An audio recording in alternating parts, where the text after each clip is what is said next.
삼계동 골목 끝, 간판도 반쯤 지워진 작은 가게 하나가 30년 넘게 그 자리를 지키고 있었다. 문 위에 걸린 나무 현판에는 흐릿한 글씨로 필제 양복이라 적혀 있었고, 유리창 너머로는 낡은 재봉틀과 가지런히 걸린 양복 원단들이 아침 햇살을 받아 은은하게 빛나고 있었다. 골목 어귀 은행나무는 계절마다 색을 달리하며 그 오랜 세월을 함께해온 유일한 벗처럼 가게를 지켜보고 있었다. 강필재는 68이었다. 새벽 5시면 눈을 떴고 6시면 가게 문을 열었다. 손님이 있든 없든 하루도 거르지 않는 습관이었다. 그는 커다란 나무 탁자 위에 원단을 펼치고 줄자를 목에 걸고 조용히 아침을 시작했다. 가위질 소리와 재봉틀 돌아가는 소리만이 가게 안을 채웠다. 가게 안에는 늘 은은한 원단 냄새와 다림질 김이 뒤섞여 감돌았다. 창가에 놓인 낡은 라디오에서는 나직한 아침 뉴스가 흘러나왔지만 필재는 거의 듣지 않았다. 그저 손끝의 감각에 온전히 집중하는 시간이 그에게는 하루 중 가장 평온한 순간이었다. 필재의 손끝은 유난히 섬세했다. 사람들은 그가 만든 양복을 입으면 몸이 달라 보인다고 했다. 어깨가 조금 더 반듯해지고 걸음걸이가 조금 더 당당해진다고. 하지만 정작 필재 자신은 평생 자신을 위한 옷 한 벌 제대로 지어 입은 적이 없었다. 남의 몸에 꼭 맞는 옷을 짓는 데는 도가 텄으면서도 자신의 삶에는 늘 헐렁한 옷 한 벌 걸친 듯 살아왔다. 가게 세간은 세월의 덮개가 앉은 것들 뿐이었다. 손잡이가 반질반질하게 다른 재봉틀은 오래전 스승에게서 물려받은 것이었고, 벽에 걸린 자, 가위, 인두 모두 30년 넘게 그의 손을 거친 도구들이었다. 필재는 그것들을 자식처럼 아꼈다. 매일 밤 가게 문을 닫기 전 도구 하나하나를 마른 천으로 닦아 제자리에 걸어두는 일이 그의 마지막 일과였다. 동네 사람들은 그를 두고 고집불통 재단사라 불렀다. 요즘 세상에 기성복 한 벌 사면 그만인데도 굳이 손바느질을 고집하는 사람은 필재뿐이었다. 하지만 그의 옷을 한 번이라도 입어본 사람은 다시 다른 곳을 찾지 않았다. 그만큼 그의 손끝에는 정직함이 배어 있었다. 필재에게는 가족이 없었다. 형제도 자식도 아내도 없었다. 젊은 시절 몇 번 중매가 들어왔지만 그는 매번 정중히 거절했다.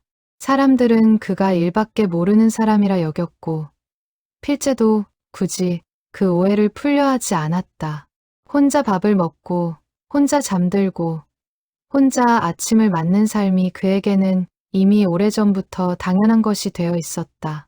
다만 아주 가끔 유난히 바람이 차가운 밤이면 그는 자신이 선택한 이 고독이 얼마나 무거운 것이었는지를 새삼 실감하곤 했다. 가게 안쪽 벽에는 낡은 사진 한 장이 걸려 있었다. 흑백으로 바랜 사진 속에는 청년 시절의 필재와 그보다 나이 지긋한 남자가 나란히 서 있었다. 남자의 이름은 한도연이었다. 필재에게 바느질을 가르쳐준 스승이자 어린 시절 오갈 데 없던 그를 거두어준 은인이었다. 사진 속 도연은 인자한 얼굴로 웃고 있었고 그 옆에 선 젊은 필재는 어색하게 굳은 표정이었다. 그날도 필재는 여느 때처럼 재봉틀 앞에 앉아 있었다. 문에 달린 종이 딸랑 소리를 냈다. 고개를 든 그는 순간 손끝이 굳는 것을 느꼈다. 문 앞에는 한 여인이 서 있었다. 나이는 60 중반쯤 되어 보였고 단정하게 쪽진 머리에 옅은 회색 코트를 입고 있었다. 손에는 커다란 종이 가방을 조심스레 받쳐 들고 있었다. 여인의 얼굴에는 세월의 흔적이 고스란히 남아 있었지만 눈매만큼은 30몇 해 전 그날과 조금도 다르지 않았다. 여기가 옷을 고쳐주시는 곳 맞나요? 여인의 목소리는 조심스러웠다. 필재는 잠시 대답을 잃었다.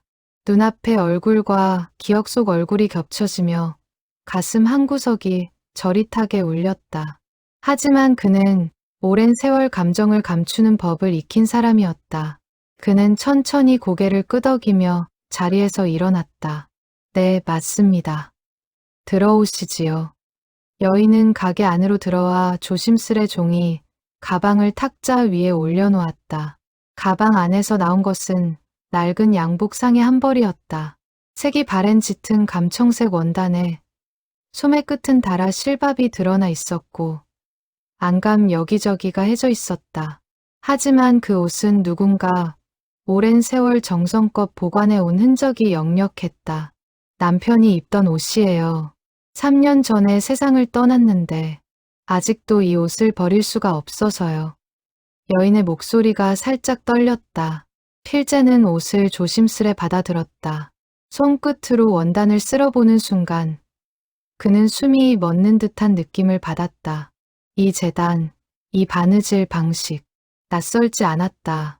아니, 낯설 수가 없었다.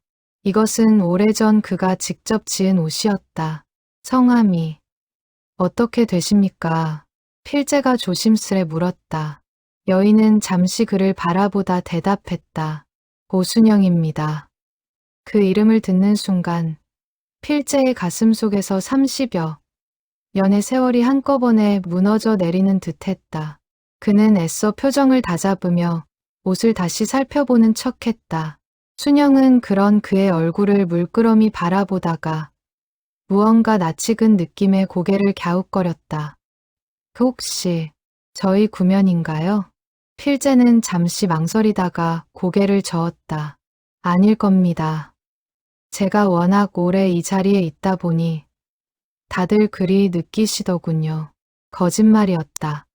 하지만 지금 이 순간 그는 30년 전 자신이 내렸던 결심을 다시 한번 지켜야 한다고 생각했다. 그는 순영이 알아채지 못하도록 조심스레 시선을 돌리며 옷의 상태를 하나하나 짚어 나갔다. 그는 옷깃을 뒤집어보고 어깨선을 짚어보고 단추 하나하나를 매만졌다. 손끝에 닿는 촉감마다 옛 기억이 스쳐 지나갔지만 얼굴에는 아무 내색도 하지 않았다. 소매 밑단이랑 안감을 손봐야겠네요. 어깨선은 아직 튼튼합니다. 원래 이 옷을 지으신 분이 솜씨가 좋으셨나 봅니다. 순영의 얼굴에 옅은 미소가 번졌다. 그러게요. 남편이 늘 그랬어요. 이 옷을 지어준 사람 손끝이 예사롭지 않다고, 젊은 시절 인연이 있는 사람이라고만 했지. 자세한 이야기는 안 해주더라고요. 필재는 대답 대신 조용히 줄자를 집어들었다. 창밖으로 늦가을 바람이 낙엽 몇 장을 흩날리고 있었다. 그는 알고 있었다. 이 옷을 고치는 일이 결코 단순한 수선으로 끝나지 않으리라는 것을. 30여 년 동안 애써 눌러두었던 감정의 실타래가 이제 막 다시 풀리기 시작하고 있었다. 일주일 정도 걸릴 것 같습니다. 찾으러 오실 때 연락 주시면 됩니다. 순영은 고맙다는 인사를 남기고 가게를 나섰다. 문에 달린 종이 다시 한번 딸랑 울렸다. 필재는 그녀의 뒷모습이 골목 저편으로 사라질 때까지 오래도록 서서 지켜보았다. 그는 낡은 양복 상의를 두 손으로 감싸쥔 채 조용히 눈을 감았다. 손끝에 닿는 원단의 감촉 속에서 잊고 지냈던 얼굴 하나가 선명하게 떠올랐다. 가게 안 낡은 형광등이 이따금 지지직 소리를 내며 깜빡였고 그 불빛 아래 필재의 그림자만이 길게 늘어져 있었다. 가게 문을 닫을 시간이 다 되어서도 필재는 좀처럼 자리를 뜨지 못했다. 그는 순영이 두고 간 옷을 작업대 위에 조심스레 펼쳐놓고 오래도록 그것을 내려다보았다. 소매 안쪽에는 작은 글씨로 이니셜이 새겨져 있었다. 그것 역시 필재 자신의 손으로 새긴 것이었다. 30몇 해 전 이 옷을 짓던 밤이 떠올랐다. 밤새 등불 아래 앉아 한 땀 한 땀 바느질을 하던 자신의 모습과 그 옷을 건네받고 환하게 웃던 도연의 얼굴이 겹쳐졌다. 그날 밤 필재는 오랜만에 사진첩을 꺼냈다. 색이 바랜 사진들 사이로 젊은 날의 자신과 도연, 그리고 그 곁에 수줍게 서 있던 순영의 모습이 담긴 사진 한 장이 나왔다. 필재는 그 사진을 손끝으로 오래도록 쓸어 보았다. 사진 속 세 사람의 표정은 저마다 달랐다. 도연은 환하게 웃고 있었고 순영은 수줍은 미소를 짓고 있었으며 그 옆에 선 젊은 필재만이 애써 무표정을 유지하려 애쓰고 있었다. 창밖에는 어느새 어둠이 짙게 내려앉아 있었고 가게 안 낡은 시계추가 째깍째깍 소리를 내며 시간을 세고 있었다. 마치 그 소리가 이제 다시 시작될 무언가를 조용히 예고하는 듯했다. 순영이 다녀간 뒤 필재는 하루 종일 일이 손에 잡히지 않았다. 손님이 맡긴 다른 옷들을 앞에 두고도 자꾸만 시선이 작업대 한쪽에 놓인 낡은 감청색 상의로 향했다. 그는 몇 번이고 가위를 들었다가 내려놓기를 반복했다. 순영의 남편 한도연은 3년 전 폐렴으로 세상을 떠났다. 초등학교 교사로 30년 넘게 아이들을 가르치다 정년퇴임한 뒤 조용히 여생을 보내던 사람이었다. 도연은 평생 아이들 앞에서 온화한 미소를 잃지 않는 선생님이었고 마을 사람들에게도 늘 예의 바르고 신중한 사람으로 기억되었다. 그가 세상을 떠났을 때 그에게 배웠던 옛 제자들 수십 명이 장례식장을 찾아와 눈물을 훔쳤을 정도로 존경받는 인물이었다. 필재는 그 소식을 한참 지나서야 다른 이의 입을 통해 전해 들었다. 장례식에 찾아가지 못한 것이 그에게는 오래도록 마음의 짐으로 남아 있었다. 도연에게는 딸이 하나 있었다. 이름은 한지수. 순영과 도연 사이에서 태어난 외동딸로 지금은 38이 되어 서울에서 남편과 함께 살고 있었다. 지수는 어릴 적부터 아버지를 유난히 따랐고 아버지가 세상을 떠난 뒤로는 홀로 남은 어머니를 살뜰히 챙기려 애썼다. 지수는 결혼한 지 5년이 되었고 남편과 함께 서울 변두리에서 작은 살림을 꾸리고 있었다. 아이는 아직 없었다. 그녀는 명절이나 특별한 날이 아니어도 틈만 나면 어머니에게 전화를 걸었다. 아버지가 떠난 뒤로는 그 빈도가 더욱 잦아졌다. 순영은 딸의 그런 마음이 고마우면서도 한편으로는 자신이 딸에게 걱정거리로 남아있다는 사실이 못내 미안했다. 저녁 무렵 순영은 손수 지은 밥을 홀로 먹으며 텔레비전 소리로 정막을 채웠다. 도연이 살아있을 때는 늘 두 사람 몫의 밥을 지었지만 이제는 한 사람 몫도 반이나 남기기 일쑤였다. 그녀는 그런 자신의 처지에 이미 익숙해졌다고 여겼지만 문득문득 밀려오는 외로움까지 완전히 지울 수는 없었다. 순영은 그날 밤 딸에게서 걸려온 전화를 받으며 낮에 있었던 일을 이야기했다. 창밖으로는 초겨울 바람이 낙엽을 몰아가는 소리가 들려왔고 거실 한편의 낡은 벽시계가 나직이 시간을 알리고 있었다. 아버지 양복, 오늘 수선 맡기고 왔어. 동네에 오래된 양복점이 하나 있더라고. 엄마, 그 옷 이제 그만 정리하면 안 돼. 3년이나 지났잖아. 지수의 목소리에는 걱정과 답답함이 섞여 있었다. 순영은 잠시 말이 없다가 조용히 대답했다. 그냥 아버지 냄새가 남아있는 것 같아서 버릴 수가 없더라. 전화를 끊은 뒤 순영은 오래도록 창가에 앉아 있었다. 3년 전 도연이 떠나던 그 겨울밤이 떠올랐다. 병상에 누운 도연은 마지막 순간까지도 순영의 손을 꼭 붙잡고 있었다. 그날 그는 무언가 말을 하려는 듯 입술을 달싹였지만 끝내 말을 잇지 못하고 눈을 감았다. 순영은 그때 그가 하려던 말이 무엇이었을지 오래도록 궁금해했지만 이제는 영영 알 길이 없다고 생각했다. 도연이 떠난 뒤 3년, 순영의 일상은 조용히 흘러갔다. 아침이면 화단에 물을 주고 낮이면 동네 노인정에 나가 이웃들과 화투를 치거나 담소를 나누었다. 겉으로 보기에는 평온한 나날이었지만 밤이 되어 홀로 남으면 순영은 종종 도연의 빈자리를 사무치게 느꼈다. 특히 계절이 바뀔 때마다 옷장 깊숙이 넣어둔 그 감청색 양복을 꺼내보는 일이 잦아졌다. 옷깃에 코를 대고 냄새를 맡아보아도 이제는 세월에 씻겨 아무 향도 남아있지 않았지만 그래도 순영은 그 옷을 손에서 놓지 못했다. 며칠 전 순영은 옷장을 정리하다 그 양복을 다시 발견했다. 소매가 해지고 안감이 뜯어진 것을 보며 문득 이대로 두면 완전히 못 쓰게 되겠다는 생각이 들었다. 버리자니 마음이 놓이지 않았고 그렇다고 계속 상하게 둘 수도 없는 노릇이었다. 그러다 동네에서 우연히 오래된 양복점 이야기를 전해 듣고 그날 아침 무거운 마음으로 그곳을 찾았던 것이었다. 한편 필재의 가게에서는 저녁 늦도록 불이 꺼지지 않고 있었다. 그는 순영이 맡긴 옷을 조심스레 다리밑판 위에 올려놓고 새진 부분을 하나하나 살피고 있었다. 안감을 뜯어내던 그의 손끝이 문득 멈췄다. 안감 안쪽, 눈에 잘 띄지 않는 자리에 작은 실밥 매듭이 몇 개 있었다. 필재는 그것이 무엇인지 단번에 알아보았다. 오래전 옷을 짓는 사람들 사이에서 전해 내려오던 방식이었다. 소중한 사람에게 옷을 지어줄 때 안감 깊숙한 곳에 작은 매듭을 남겨 정성을 표시하던 관습이었다. 필재는 조심스레 실밥 매듭을 풀어보았다.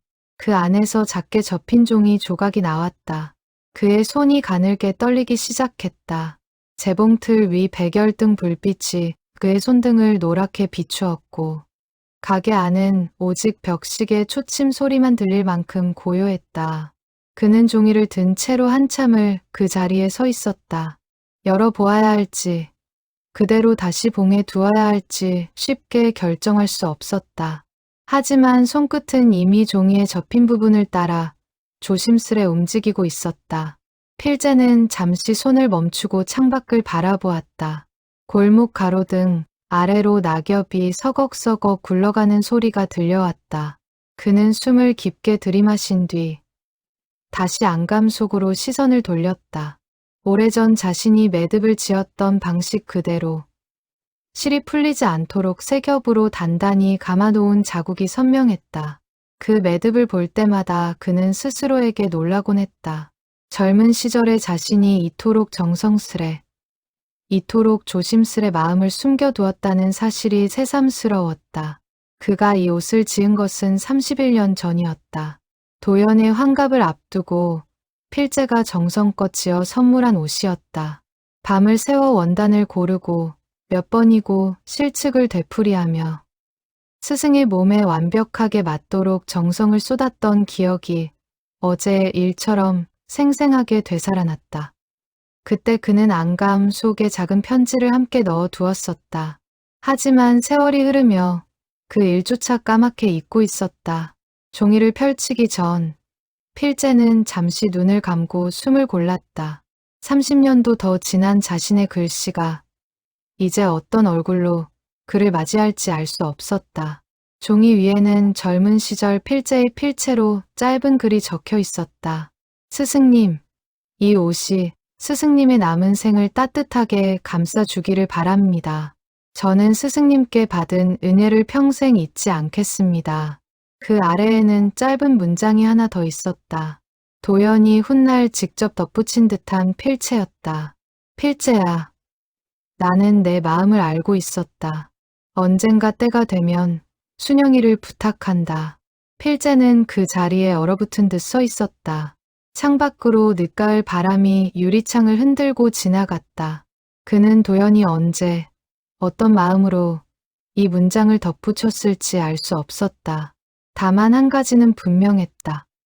스승은 모든 것을 알고 있었다는 것. 그리고 그 사실을 필재는 지금까지 단 한 번도 눈치채지 못했다는 것이었다. 그는 자신이 얼마나 서툴게 마음을 숨기며 살아왔는지 새삼 부끄러운 마음이 들었다. 그는 종이를 다시 접어 손바닥 위에 올려놓고 오래도록 내려다보았다. 젊은 날의 자신은 스승 앞에서 그 마음을 완벽히 숨겼다고 믿었다. 순영을 향한 감정은 누구에게도 들키지 않은 채 가슴 깊이 묻어두었던 비밀이었다. 그런데 도연은 처음부터 모든 것을 알고 있었던 것이다. 그럼에도 단 한 번도 내색하지 않고 그저 묵묵히 곁을 지켜보아 준 것이었다. 필재는 그 편지를 다시 원래 자리에 돌려놓을지, 순영에게 보여줄지 쉽게 결정하지 못했다. 이 종이 한 장이 앞으로 자신의 남은 삶을, 그리고 순영의 삶을 어떻게 뒤흔들어 놓을지 아직은 가늠할 수 없었다. 그는 그것을 낡은 담뱃갑 속에 조심스레 넣어 서랍 깊숙한 곳에 보관했다. 그리고 오래도록 그 서랍을 닫지 못한 채 밤이 깊어가는 것도 모르고 자리를 지켰다. 필재가 도연을 처음 만난 것은 그가 17살 되던 해였다. 전쟁으로 부모를 잃고 이곳저곳을 떠돌던 필재는 어느 겨울 삼계동 골목 어귀에서 추위에 쓰러진 채 발견되었다. 그를 거둔 사람이 바로 당시 양복점을 운영하던 한도연이었다. 그 시절 삼계동은 전쟁의 상흔이 채 가시지 않은 가난한 동네였고 갈 곳 없는 아이들이 골목마다 떠돌던 시절이었다. 그날 도연은 쓰러져 있던 필재를 등에 업고 가게까지 데려왔다. 몸이 얼어붙어 감각이 없던 필재를 아랫목에 눕히고 밤새 곁을 지키며 죽을 끓여 먹였다. 필재가 정신을 차렸을 때 가장 먼저 눈에 들어온 것은 낯선 천장과 그 아래 앉아 자신을 지켜보던 도연의 얼굴이었다. 그는 그날의 온기를 평생 잊지 못했다. 도연은 필재를 자신의 가게 뒷방에 재우고 먹이고 입혔다. 자식처럼 대해주지는 않았지만 사람으로서 최소한의 존엄을 지켜주었다. 처음 얼마간 필재는 은혜를 갚기 위해 스스로 자원해서 마당을 쓸고 물을 길었다. 말수가 적고 눈치가 빠른 아이였다. 도연은 그런 필재를 눈여겨보다가 어느 날 원단 조각과 바늘을 쥐어주며 말했다. 이걸로 한번 옷깃을 이어보아라. 필재는 서툰 손으로 몇 번이고 실을 풀었다가 다시 꿰었다. 그 모습을 지켜보던 도연의 눈빛이 조금씩 달라졌다. 얼마 지나지 않아 그에게 바느질을 가르치기 시작했다. 처음에는 그저 잔심부름을 시키려던 것이었으나 필재의 손끝에 남다른 재주가 있다는 것을 알아본 도연은 차츰 그를 정식 제자로 받아들였다. 손끝이 야무지구나. 이 길로 나가면 밥은 굶지 않겠다. 도연은 종종 그렇게 말하며 필재의 어깨를 두드려 주었다. 그 말 한마디가 필재에게는 세상 그 무엇보다 든든한 버팀목이 되었다. 부모도 형제도 없이 홀로 세상에 던져진 소년에게 도연은 처음으로 마음을 붙일 수 있는 어른이었다. 도연의 아내, 그러니까 순영은 그 무렵 이웃 마을에서 시집온 새댁이었다. 도연보다 10살 가까이 어렸던 순영은 밝고 부지런한 성품으로 금세 동네 사람들의 사랑을 받았다.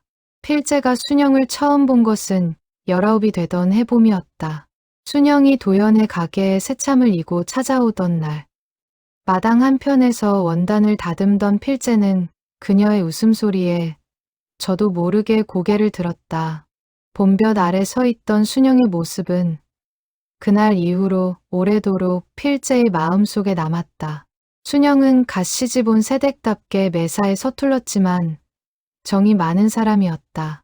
필재가 끼니를 거르는 날이면 몰래 주먹밥을 싸다 마루 끝에 놓아두었고 겨울이면 손수 짠 목도리를 건네며 총각도 이제 다 컸으니 감기 조심해야지 하고 웃었다. 필재는 그런 순영의 다정함이 그저 도연의 아내로서 베푸는 인정임을 알면서도 마음 한구석이 자꾸만 따뜻해지는 것을 어찌할 수 없었다. 어느 여름날 순영이 마당에서 빨래를 널다 발을 헛디뎌 넘어질 뻔한 일이 있었다. 필재가 반사적으로 손을 뻗어 그녀를 붙잡았고 두 사람의 눈이 아주 짧은 순간 마주쳤다. 순영은 얼굴을 붉히며 고맙다는 말을 남기고 서둘러 자리를 떴다. 필재는 그날 밤 잠을 이루지 못했다. 자신의 감정이 이미 돌이킬 수 없는 곳까지 와 있다는 것을 그는 그제야 분명히 깨달았다. 물론 필재는 그 마음을 단 한 번도 겉으로 드러낸 적이 없었다.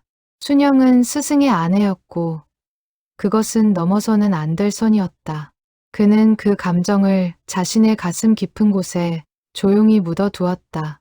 다만 순영이 가게에 들를 때마다 유난히 정성스레 바느질을 했고 그녀가 건네는 사소한 말 한마디에도 오래도록 마음이 설렜다.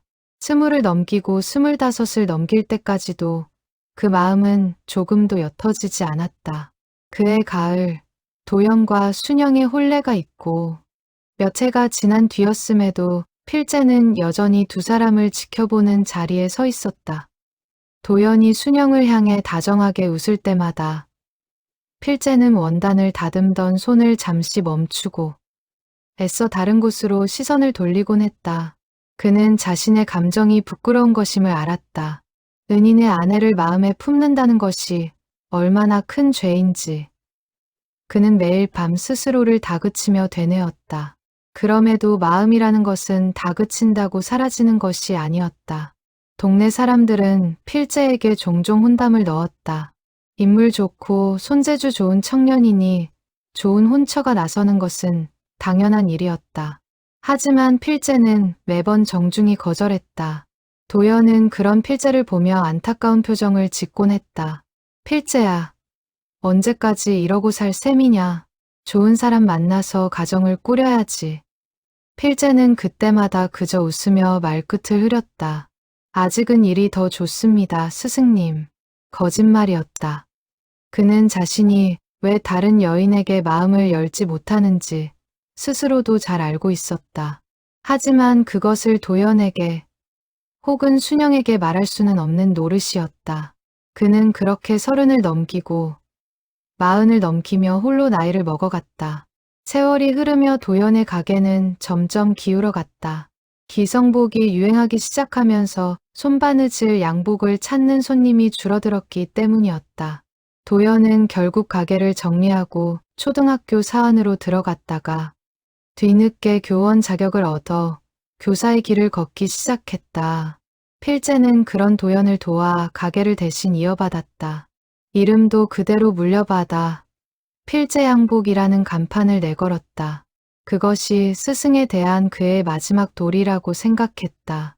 가게를 넘겨봤던 날, 도연은 필재의 손을 오래도록 붙잡고 있었다. 그의 눈가에는 옅은 물기가 어려 있었고 목소리는 평소보다 훨씬 낮고 진지했다. 이 자리를 내게 맡긴다. 부디 정직하게, 성실하게 살아라. 필재는 고개를 숙이며 다짐했다. 스승님께 부끄럽지 않은 사람이 되겠습니다. 그의 목소리는 낮았지만 단단했다. 그날의 다짐은 이후 30년이 넘도록 단 한 번도 흔들리지 않았다. 가게를 넘겨받은 뒤로도 필재는 이따금 도연의 집에 들러 안부를 물었다. 순영은 늘 반갑게 그를 맞았고 손수 지은 밥을 내어주며 이런저런 이야기를 나누었다. 도연이 학교 일로 바쁠 때면 순영은 필재에게 무거운 짐을 나르는 일을 부탁하기도 했다. 필재는 그럴 때마다 묵묵히 몸을 움직였고 순영은 그런 그를 두고 필재 씨는 참 믿음직스러워요 라며 웃곤 했다.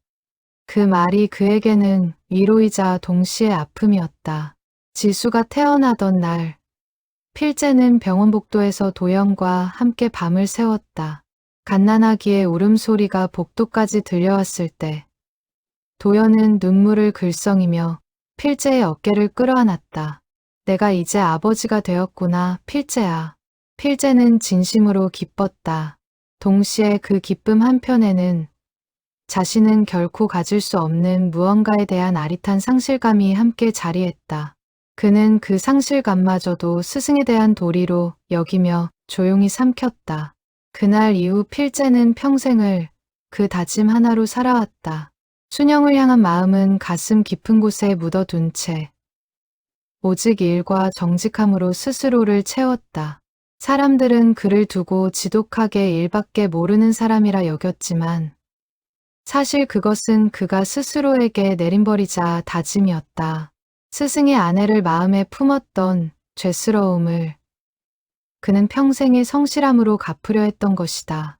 계절이 몇 번이고 바뀌는 동안에도 그 다짐만은 한 번도 흔들리지 않았다. 도연이 세상을 떠나기 얼마 전 두 사람은 오랜만에 함께 술잔을 기울인 적이 있었다. 그날 도연은 유난히 말이 많았다. 지난 세월을 회고하며 웃기도 하고 문득 진지한 얼굴로 필재를 오래도록 바라보기도 했다. 그때는 그저 늙어가는 스승의 감상적인 순간이라 여겼을 뿐 그 눈빛 속에 담긴 뜻을 필재는 미처 헤아리지 못했다. 그리고 이제 30여 년의 세월이 흘러 순영이 다시 그의 앞에 나타났다. 늙고 여인 모습이었지만 필재의 눈에는 여전히 봄볕 아래 웃던 그 새댁의 모습이 겹쳐 보였다. 그는 낡은 서랍 속 편지를 떠올리며 조용히 되뇌었다. 도연은 모든 것을 알고 있었다고, 그리고 그 암 속에서도 평생 단 한 번 내색하지 않고 그를 곁에 두었다고. 필재는 그 스승의 마음이 얼마나 깊었는지 이제야 비로소 온전히 깨닫고 있었다. 일주일 뒤 순영은 약속한 날짜에 맞춰 다시 가게를 찾았다. 필재는 그동안 밤을 새워가며 옷을 손보았다. 해진 소매 밑단을 새 원단으로 정교하게 덧대고 뜯어진 안감을 원래의 바느질 방식 그대로 다시 꿰맸다. 단추도 색이 바랜 것을 최대한 비슷한 것으로 구해 달았다. 겉으로는 30년 세월의 흔적을 지우지 않으면서도 속으로는 새 옷처럼 튼튼하게 되살려 놓았다. 필재는 편지를 발견한 뒤로도 며칠간 그것을 순영에게 알리지 않았다. 어떻게 이야기를 꺼내야 할지, 아니 애초에 이야기를 꺼내는 것이 옳은 일인지조차 확신이 서지 않았다. 스승이 남긴 마지막 부탁이었지만 그것이 순영의 삶을 뒤흔들 권리까지지. 그에게 준 것은 아니라는 생각이 들었다. 그는 편지를 서랍 깊숙이 넣어둔 채 우선은 그저 옷을 정성껏 고치는 일에만 집중하기로 했다. 세상에, 이렇게까지 정성스럽게 해주실 줄은 몰랐어요. 순영은 옷을 받아들고 몇 번이고 매만지며 눈시울을 붉혔다. 필재는 그저 담담하게 대답했다. 오래된 옷일수록 함부로 다뤄서는 안 됩니다. 세월이 담긴 물건이니까요. 그 말에 순영은 잠시 필재의 얼굴을 물끄러미 바라보았다. 어딘가 낯익은 말투, 낯익은 눈빛이었다. 하지만 정확히 무엇이 낯익은지는 좀처럼 떠오르지 않았다. 그녀는 고개를 갸웃거리다가 이내 미소를 지으며 수선비를 건넸다. 그날 이후로 순영은 종종 필재의 가게에 들르기 시작했다. 처음에는 옷을 찾으러 왔던 것이 계기였지만 이후로는 딱히 용건이 없어도 골목을 지나다 들르곤 했다. 필재가 내려주는 구수한 보리차를 마시며 이런저런 세상 이야기를 나누는 것이 어느새 순영의 작은 낙이 되었다. 필재 씨는 왜 이렇게 옛날 방식을 고집하세요? 요즘은 기계로 다 하잖아요. 순영이 묻자 필재는 손끝으로 원단을 쓸며 대답했다. 창밖으로 스치는 늦가을 햇살이 작업대 위에 부드럽게 내려앉고 있었다. 기계는 빠르지요. 하지만 사람 몸은 저마다 다 다릅니다. 손으로 지어야 그 사람한테 꼭 맞는 옷이 나옵니다. 꼭 맞는 옷이라. 순영은 그 말을 나직이 되뇌며 창밖을 바라보았다. 어쩐지 그 말이 옷에 관한 이야기만은 아닌 것처럼 느껴졌다. 필재는 그런 그녀의 옆얼굴을 바라보다 얼른 시선을 돌렸다. 30년이 흘렀어도 그녀 앞에서 마음을 다잡는 일은 여전히 쉽지 않았다.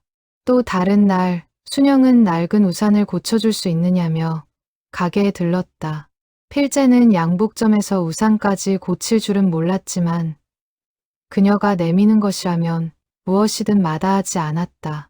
그는 능숙한 손놀림으로 우산살을 다시 맞추고 천을 덧대었다. 순영은 그 모습을 옆에서 지켜보며 나직이 웃었다. 필재 씨는 손으로 못하는 게 없으신가 봐요. 그저 오래 살다 보니 이것저것 손에 익은 것뿐입니다. 두 사람 사이에는 어느새 편안한 침묵이 자리 잡기 시작했다. 순영은 필재의 가게에 앉아 창밖을 내다보는 시간이 좋았다. 도연이 떠난 뒤 처음으로 느껴보는 평온함이었다. 필재 역시 순영이 다녀간 날이면 유난히 가게 안의 공기가 따뜻하게 느껴진다는 것을 애써 부인하면서도 마음 깊이 알고 있었다. 작업대 한편에는 어느새 순영이 선물한 작은 화분 하나가 자리를 잡았다. 필재는 매일 아침 그 화분에 물을 주며 하루를 시작했다. 사소한 습관 하나하나가 그의 삶에 조금씩 다른 빛깔을 더하고 있었다. 필재는 그날 밤 가게 문을 닫으며 문득 자신의 삶을 돌아보았다. 평생 남의 몸에 맞는 옷을 지어왔지만 정작 자신의 마음에 맞는 삶은 한 번도 지어본 적이 없었다는 생각이 들었다. 순영과 나누는 짧은 대화들이 그에게는 오래도록 잊고 지냈던 삶의 온기를 조금씩 되살려주고 있었다. 가게를 오가는 발걸음이 잦아지면서 동네 사람들 사이에서도 조금씩 말이 돌기 시작했다. 시장 어기 채소 가게 주인이 순영에게 넌지시 물었다. 요즘 양복점 자주 다니시던데 무슨 좋은 일 있으세요? 순영은 애써 아무렇지 않은 척 웃어 넘겼지만 그 물음이 오래도록 귓가에 맴돌았다. 그녀는 자신도 미처 정리하지 못한 감정을 남들이 먼저 눈치채고 있다는 사실이 부끄러우면서도 한편으로는 묘한 안도감마저 느꼈다. 집으로 돌아오는 길에는 묘하게 마음이 술렁였다. 도연을 떠나보낸 뒤 3년 만에 느껴보는 감정이었다. 그녀는 그 감정의 정체를 애써 외면하려 했다. 아직 세상을 떠난 남편에 대한 도리가 남아있다고 생각했기 때문이었다. 그럼에도 밤이 되어 홀로 이불을 덮고 누우면 낮에 나누었던 필재와의 대화 한마디 한마디가 자꾸만 머릿속을 맴돌았다. 그녀는 그런 자신이 낯설면서도 오랜만에 느껴보는 그 설렘을 완전히 밀어내지는 못했다. 한편 서울에 사는 지수는 어머니의 목소리에서 미묘한 변화를 느끼고 있었다. 예전보다 밝아진 말투, 자주 언급되는 그 양복점 아저씨라는 표현. 지수는 처음에는 대수롭지 않게 여겼지만 몇 주가 지나도록 어머니의 이야기에 자꾸만 필재라는 이름이 등장하자 슬며시 마음이 불편해지기 시작했다. 엄마, 요즘 그 양복점 사장님이랑 많이 친해지셨나 봐요. 지수가 조심스레 묻자 순영은 얼버무리듯 대답했다. 그냥 이야기 상대가 생겨서 좋아. 동네에 마땅히 말벗도 없었잖니. 지수는 더 캐묻지 않았지만 전화를 끊고 난 뒤 오래도록 마음이 편치 않았다. 그녀는 남편에게 넌지시 이 이야기를 꺼내 보았다. 남편은 대수롭지 않다는 듯 웃으며 말했다. 장모님도 사람인데 말벗 하나쯤 있으면 좋지 않겠어. 너무 예민하게 생각하지 마. 머리로는 남편의 말이 옳다는 것을 알았다. 하지만 가슴 한편에서는 여전히 낯선 불편함이 가시지 않았다. 지수에게 아버지는 특별한 존재였다. 엄격하지 않으면서도 늘 고든 사람이었고 지수가 힘든 일이 있을 때마다 묵묵히 곁을 지켜준 든든한 버팀목이었다. 그런 아버지의 빈자리를 다른 누군가가 채운다는 상상만으로도 지수는 마음 한구석이 시큰거렸다. 주말이 되어 지수는 오랜만에 친정을 찾았다. 거실 한편에 놓인 낯선 사진 액자가 눈에 들어왔다. 순영이 필재의 가게에서 찍어온 수선을 마친 아버지의 양복 사진이었다. 지수는 그 사진을 물끄러미 바라보다가 조심스레 입을 열었다. 엄마, 이 사진은 뭐예요? 아, 그거. 아버지 양복 다 고쳐진 거 기념으로 찍어봤어. 어찌나 솜씨가 좋으신지 새 옷처럼 됐더라니까. 순영은 그렇게 말하며 옅게 웃었다. 지수는 어머니의 그 웃음이 평소보다 유난히 편안해 보인다고 생각했다. 그 은은한 설렘을 지수는 놓치지 않았다. 그녀는 애써 표정을 감추며 화제를 돌렸지만 마음속에는 이미 작은 불안의 씨앗이 심어지고 있었다. 그날 저녁, 지수는 어머니가 잠든 사이 조용히 거실에 앉아 아버지의 옛 사진첩을 꺼내 보았다. 젊은 시절의 부모님 모습이 담긴 사진들 사이로 낯선 청년 하나가 함께 찍힌 사진 몇 장이 눈에 띄었다. 지수는 별 생각 없이 사진을 넘기다가 문득 한 장에서 손을 멈췄다. 사진 속 청년의 눈매가 어딘가 낯익었다. 최근 몇 번 어머니를 데리러 갔을 때 스치듯 보았던 양복점 주인의 얼굴과 닮아 있었다. 지수는 고개를 갸웃거리다가 이내 대수롭지 않게 여기고 사진첩을 덮었다. 하지만 그 얼굴은 이상하게도 오래도록 머릿속에 남았다.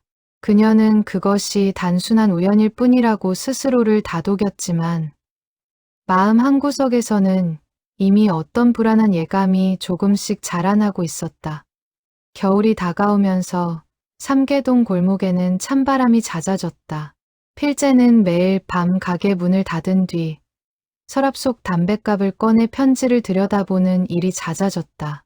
도연의 마지막 문장은 읽을 때마다 새로운 무게로 그의 가슴을 짓눌렀다. 창밖으로 낙엽 지는 소리가 스산하게 들려올 때마다 그는 지나온 세월과 다가올 시간 사이에서 흔들리는 자신을 발견하곤 했다. 순영이를 부탁한다. 낮이면 손님을 맞고 저녁이면 홀로 편지를 들여다보는 나날이 반복되었다. 필재는 그 편지를 순영에게 전할지 아니면 이대로 무덤까지 가져갈지를 두고 수없이 마음을 뒤집었다. 스승의 뜻을 따르자니 순영의 평온한 삶을 뒤흔드는 것이 두려웠고 그대로 침묵하자니 평생을 짓눌러 온 죄책감이 더욱 무겁게 다가왔다. 그는 밤마다 뒤척이며 스스로에게 물었다. 나는 지금 누구를 위해 이 마음을 숨기려 하는가? 순영을 위해서인가? 아니면 오직 나 자신의 두려움 때문인가? 창밖으로는 골목을 오가는 사람들의 발소리가 간간히 들려왔지만 가게 안은 오직 벽시계의 초침 소리만이 고요를 지키고 있었다. 필재는 그 정적 속에서 몇 번이고 편지를 읽고 또 읽었다. 글씨는 이미 다 외울 만큼 눈에 익었지만 읽을 때마다 새로운 감정이 밀려왔다. 그 짧은 문장 안에 얼마나 많은 뜻이 담겨 있을지 필재는 짐작조차 하기 어려웠다. 단순히 홀로 남을 아내를 잘 보살펴달라는 부탁이었을 수도 있었다. 혹은 필재가 평생 숨겨온 마음까지도 헤아린 스승의 마지막 배려였을 수도 있었다. 필재는 그 답을 알 수 없었지만 한 가지만은 분명히 느끼고 있었다. 이제 더는 이 마음을 예전처럼 완전히 숨긴 채 살아갈 수 없으리라는 것이었다. 그는 오랜버시였던 이웃가게 주인 박 씨를 찾아갔다. 박 씨는 필재보다 2살 많은 구두 수성공으로 오랜 세월 함께 골목을 지켜온 사이였다. 두 사람은 젊은 시절부터 서로의 사정을 누구보다 잘 아는 것이었고 힘든 일이 있을 때마다 말없이 서로의 곁을 지켜주곤 했다. 필재는 그에게 처음으로 마음속 이야기를 조금 털어놓았다. 박 씨, 사람이 평생 숨겨온 마음을 이 나이에 와서 꺼내놓는 게 옳은 일일까? 박 씨는 잠시 필재를 바라보다가 담담하게 대답했다. 옳고 그름을 따질 일이 아니지. 마음이란 게 원래 그런 거 아닌가. 참는다고 없어지는 게 아니더라고. 자네 나이가 몇인데 이제 와서 뭘 더 참으려고 그래. 그 말이 필재의 가슴에 오래도록 남았다. 그는 평생 참는 것에 익숙한 사람이었다. 참고 견디고 묵묵히 자신의 자리를 지키는 것이 그가 아는 유일한 삶의 방식이었다. 하지만 이제 그 방식이 정말로 옳았던 것인지 처음으로 스스로에게 되묻고 있었다. 박 씨는 필재의 어깨를 툭 치며 한마디를 더 얹었다. 자네, 그 양반 딸 눈치 보이는 거지. 그건 또 다른 문제야. 마음을 꺼내는 것과 그 마음을 남들 앞에 어떻게 보이느냐는 별개의 일이니까 서두르지는 말게. 다만 평생 묻어두고 후회하는 것보다야 낫지 않겠나. 필재는 그 말에 아무 대답도 하지 못했다. 다만 오래도록 고개를 끄덕였다. 집으로 돌아오는 길, 골목 어귀에 서서 그는 오랫동안 저녁 하늘을 올려다보았다. 노을이 붉게 번지는 하늘 아래 그는 문득 자신의 인생이 마치 오랫동안 다림질을 하지 않은 구겨진 옷 같다는 생각이 들었다. 이제는 그 구김을 조금이라도 펴볼 때가 되지 않았을까. 며칠 뒤 순영이 다시 가게를 찾았다. 그녀는 그날따라 유난히 표정이 밝았다. 딸이 손녀 소식을 전해왔다며 지수가 임신을 했다는 이야기를 조심스레 꺼냈다. 가게 안으로 들어서는 그녀의 발걸음마저 평소보다 가벼워 보였다. 내년이면 저도 할머니가 되네요. 순영의 얼굴에 번지는 미소를 보며 필재도 함께 웃었다. 경사네요. 정말 축하드립니다. 고마워요. 그런데 요즘 이상하게 필재 씨한테 이런 이야기를 제일 먼저 하고 싶어지더라고요. 순영은 그 말을 하고 나서 스스로도 조금 놀란 듯 얼굴을 붉혔다. 필재의 심장이 크게 요동쳤다. 그는 애써 담담한 표정을 유지하며 보리차를 한 모금 마셨다. 하지만 손끝이 미세하게 떨리고 있다는 것을 그 자신도 느끼고 있었다. 딸아이는 아직 그리 반가워하지만은 않는 눈치예요. 저도 이 나이에 손녀를 본다니 실감이 잘 안 나고요. 순영은 옅게 웃으며 찻잔을 매만졌다. 필재는 그 웃음을 바라보며 30년 전 봄날 마당에서 보았던 그 미소를 떠올렸다. 세월은 흘렀지만 순영의 미소만은 그때와 조금도 다르지 않았다. 그는 그 사실이 새삼 신기하고도 애틋하게 느껴졌다. 그는 그런 그녀의 모습을 조용히 바라보다가 문득 생각했다. 지수가 자신을 어떤 눈으로 바라보고 있을지, 자신과 순영 사이에 이 온기가 그녀에게 얼마나 불편한 것일지. 그는 그 생각에 마음 한구석이 무거워졌지만 애써 내색하지 않았다. 손녀가 태어나면 베넷저고리는 제가 지어드리겠습니다. 필재의 말에 순영의 눈이 동그래졌다. 정말요? 그래 주신다면야 저는 더없이 고맙죠. 두 사람은 오랜만에 소리내와 함께 웃었다. 그 웃음소리가 가게 안을 따뜻하게 채웠다. 필재는 그 순간 오랫동안 잊고 있던 감정 하나를 되찾은 기분이었다. 살아있다는 것, 그리고 누군가와 마음을 나눈다는 것이 이렇게 벅찬 일이었다는 것을 그는 30여 년 만에 다시 실감하고 있었다. 그날 밤 필재는 다시 한번 편지를 꺼내 읽었다. 이번에는 두려움보다 다른 감정이 앞섰다. 스승에 대한 고마움. 그리고 이제는 스스로의 삶을 위해 한 걸음 나아가야 한다는 용기였다. 그는 편지를 조심스레 다시 접어 품 안에 넣었다. 이제는 이 종이를 서랍 속에 가두어 두는 대신 진실을 마주할 때가 되었다고 생각했다. 필재는 다음 날 아침 일찍 가게 문을 열지 않았다. 대신 오랜만에 정장을 갖춰 입고 오랫동안 만들지 않았던 꽃다발 하나를 사들고 순영의 집으로 향했다. 골목을 걷는 그의 발걸음은 30년 전 그날처럼 떨리고 있었다. 하지만 이번에는 도망치지 않기로 마음먹었다. 그는 손에 든 꽃다발을 몇 번이고 고쳐주며 오늘만큼은 반드시 이 마음을 전하리라 다짐했다. 골목을 지나는 동안 필재는 몇 번이고 발걸음을 멈추었다. 익숙한 담벼락, 낯익은 대문들이 마치 지난 30년의 세월을 하나씩 되짚어주는 듯했다. 그는 자신이 이 길을 걸으며 얼마나 많은 밤을 순영 생각으로 지새웠는지 새삼 떠올렸다. 이제 그 모든 시간이 오늘 이 한 걸음을 위한 것이었을지도 모른다는 생각이 들었다. 순영의 집 앞에 선 필재는 한참을 망설이다가 마침내 초인종을 눌렀다. 문이 열리고 순영의 얼굴이 보이는 순간 그는 오랫동안 준비해 온 말을 조용히 꺼냈다. 순영 씨, 드릴 말씀이 있습니다. 아주 오래된 이야기입니다. 순영은 그의 진지한 표정에서 심상치 않은 기운을 느꼈다. 그녀는 말없이 문을 활짝 열어 그를 안으로 들였다. 방 안가득한 온기와 달리 두 사람 사이에는 팽팽한 긴장이 감돌았다. 순영은 그가 자리에 앉기를 기다리며 조용히 찬물을 끓였다. 물이 끓는 소리만이 정적을 채우는 동안 필재는 몇 번이고 마른 침을 삼켰다. 창밖으로 겨울 첫눈이 소리 없이 내리기 시작하고 있었다. 거실 벽에는 도연이 생전에 좋아하던 풍경화 한 점이 걸려 있었다. 순영은 그 그림을 물끄러미 바라보며 필재를 자리로 안내했다. 찻잔에서 피어오르는 김이 두 사람 사이의 어색한 공기를 가르며 조용히 흩어졌다. 창밖에서는 늦은 오후의 햇살이 마당 감나무 가지 사이로 비껴들고 있었다. 순영은 필재의 표정에서 평소와는 다른 결연함을 읽어냈다. 그것이 무엇을 뜻하는지 알 수 없었지만 왠지 모르게 가슴이 조여왔다. 시계 초침 소리가 유난히 크게 들리는 오후였다. 순영은 편지를 받아드는 손끝이 이미 얼음장처럼 차갑게 식어 있음을 느꼈다.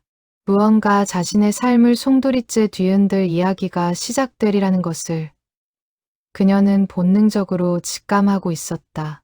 거실에 마주 앉은 두 사람 사이로 잠시 무거운 침묵이 흘렀다. 순영은 필재의 손에 들린 낡은 편지를 바라보며 불안한 예감에 사로잡혔다. 필재는 몇 번이고 입을 열려다 다시 다물기를 반복했다. 마침내 그는 품에서 편지를 꺼내 조심스레 탁자 위에 올려놓았다. 이건 남편분께서 남기신 편지입니다. 옷 안감 속에서 발견했습니다. 순영의 눈이 커졌다. 그녀는 떨리는 손으로 종이를 집어들었다. 젊은 시절 필재의 글씨와 그 아래 도연이 덧붙인 짧은 문장을 읽어 내려가는 순영의 얼굴이 점점 창백해졌다. 글씨체가 두 개로 나뉘어 있다는 것을 이제야 알아차렸다.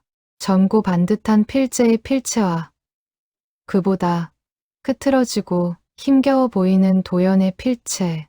그 두 필체가 한 장의 종이 위에 나란히 담겨 있다는 사실이 그녀에게는 뭐라 형언할 수 없는 감정을 불러일으켰다. 필재야, 나는 내 마음을 알고 있었다. 언젠가 때가 되면 순영이를 부탁한다. 순영은 그 문장을 몇 번이고 다시 읽었다. 손끝이 가늘게 떨려왔다. 오랜 침묵 끝에 그녀가 겨우 입을 열었다. 이게 무슨 뜻이에요? 필재 씨. 순영의 손끝이 편지를 쥔 채 가늘게 떨렸다. 그녀의 눈빛 속에서 혼란과 두려움, 그리고 아주 희미한 다른 감정이 뒤섞이는 것을 필재는 놓치지 않았다. 그는 숨을 깊게 들이마신 뒤 오래도록 참아왔던 이야기를 천천히 꺼내기 시작했다. 19이 되던 해 봄, 순영을 처음 보았던 순간부터 그 마음을 평생 숨긴 채 살아왔던 세월, 그리고 며칠 전 이 편지를 발견하고서야 도연이 모든 것을 알고 있었다는 사실을 깨달았던 순간까지 그는 한마디 한마디를 마치 오랫동안 참아왔던 숨을 내쉬듯 조심스럽게 이어갔다. 이야기를 하는 내내 그의 목소리는 낮고 담담했지만 그 안에 담긴 무게는 결코 가볍지 않았다. 저는 스승님께 부끄럽지 않은 사람이 되고 싶었습니다. 그래서 평생 이 마음을 누구에게도, 심지어 저 자신에게도 온전히 인정하지 않으려 애썼습니다. 그런데 스승님은 이미 오래전부터 모든 것을 알고 계셨더군요. 순영은 아무 말도 하지 못한 채 편지를 손에 쥔 채로 오래도록 앉아 있었다. 그녀의 머릿속에는 지난 30여 년의 세월이 한꺼번에 뒤엉켜 지나갔다. 도연과 함께한 결혼 생활, 딸을 키우며 보낸 나날들, 그리고 그 모든 시간 동안 자신이 전혀 알지 못했던 또 다른 진실. 그녀는 문득 도연이 생전에 필재를 언급할 때마다 짓던 표정을 떠올렸다. 그것은 단순한 신뢰나 애정이 아니었다. 지금 돌이켜보면 그 안에는 무언가 더 깊고 복잡한 감정이 담겨 있었던 것 같았다. 도연이 세상을 떠나기 전 몇 해 동안 유독 필재의 안부를 자주 물었던 것도, 그가 홀로 늙어가는 것을 걱정스레 이야기했던 것도, 이제와 보니 모두 이 마음과 무관하지 않았을 것이다. 순영은 그 사실을 깨닫는 순간 남편이 자신에게 보여주었던 사랑의 결이 얼마나 넓고 깊었는지를 새삼 실감했다. 왜, 진작 말씀 안 하셨어요. 순영의 목소리에는 원망과 혼란이 뒤섞여 있었다. 말할 수 없었습니다. 스승님의 아내셨으니까요. 그리고 그 마음을 인정하는 순간 제가 지금껏 지켜온 모든 것이 무너질 것 같았습니다. 그럼 지금은요? 지금은 왜 말씀하시는 거예요? 필재는 잠시 눈을 감았다가 다시 떴다. 그의 목소리는 낮았지만 흔들림이 없었다. 이제는 더 이상 스스로를 속이고 싶지 않습니다. 순영 씨가 이 진실을 알 권리가 있다고 생각했습니다. 그리고 스승님께서 남기신 마지막 부탁을 저 혼자만의 방식으로 해석해 무덤까지 가져가는 것이 과연 옳은 일인지 더는 확신할 수 없었습니다. 필재는 잠시 숨을 고른 뒤 말을 이었다. 제가 순영 씨께 바라는 것은 없습니다. 다만 스승님의 마음도 제 마음도 더는 어둠 속에 묻어두고 싶지 않았을 뿐입니다. 판단은 온전히 순영 씨의 몫입니다. 순영은 편지를 가슴에 꼭 끌어안은 채 눈물을 흘리기 시작했다. 그것은 슬픔인지 그리움인지 아니면 또 다른 감정인지 그녀 자신도 명확히 구분할 수 없었다. 다만 30여 년 동안 자신이 알지 못했던 남편의 또 다른 얼굴을 마주한 충격이 그녀의 가슴을 무겁게 짓누르고 있었다. 순영은 그의 얼굴을 오래도록 바라보았다. 원망도 분노도 아닌 그저 깊은 혼란과 슬픔이 뒤섞인 눈빛이었다. 필재는 그 눈빛을 마주하는 것만으로도 가슴이 찢어지는 듯했지만 지금 이 순간 그가 할 수 있는 일은 그저 묵묵히 그녀의 시간을 기다려주는 것뿐이었다. 저 좀 혼자 있고 싶어요. 필재 씨. 순영은 그의 눈에서 진심을 읽었다. 하지만 동시에 그녀의 마음속에는 이 모든 상황을 받아들이기에는 아직 시간이 필요하다는 생각이 자리하고 있었다. 그녀는 편지를 조심스레 접어 가슴에 품으며 힘겹게 입을 열었던 것이다. 그 목소리는 낮았지만 단호했다. 필재는 말없이 고개를 끄덕이며 자리에서 일어섰다. 그는 문가에서 잠시 걸음을 멈추고 뒤를 돌아보았다. 미안합니다, 순영 씨. 이렇게 갑자기 무거운 이야기를 꺼내서 순영은 대답하지 않았다. 그녀는 그저 창밖만 바라보며 필재가 조용히 문을 닫는 소리를 들었다. 필재는 조용히 문을 닫고 밖으로 나섰다.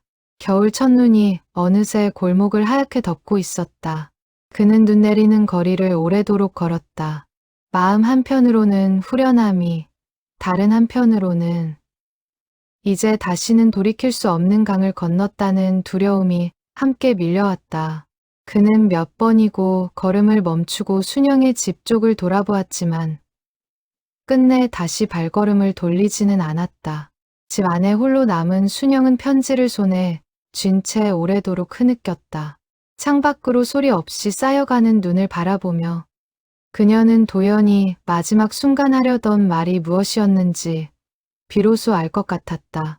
그것은 원망이 아니라 어쩌면 진심, 어린 축복이었을지도 모른다는 생각이 그녀의 마음을 더욱 복잡하게 만들었다. 밤이 깊도록 순영은 잠을 이루지 못했다. 그녀는 몇 번이고 편지를 다시 꺼내 읽으며 자신의 지난 삶을 되짚어 보았다. 도연과 함께한 세월이 거짓이었던 것은 결코 아니었다. 오히려 그 반대였다. 도연은 자신의 아내를 진심으로 사랑했고 동시에 곁을 지켜준 제자의 마음까지 헤아릴 줄 아는 사람이었다. 순영은 그 넓은 마음 앞에서 한없이 부끄러워졌다. 자신은 그저 평범하게 살아온 세월이라 여겼는데 그 평범함 뒤에는 두 남자의 깊고 조용한 헌신이 자리하고 있었다는 사실이 그녀를 압도했다. 그녀는 문득 도연이 왜 그토록 필재를 아꼈는지, 그 마음을 이제야 온전히 이해할 수 있을 것 같았다.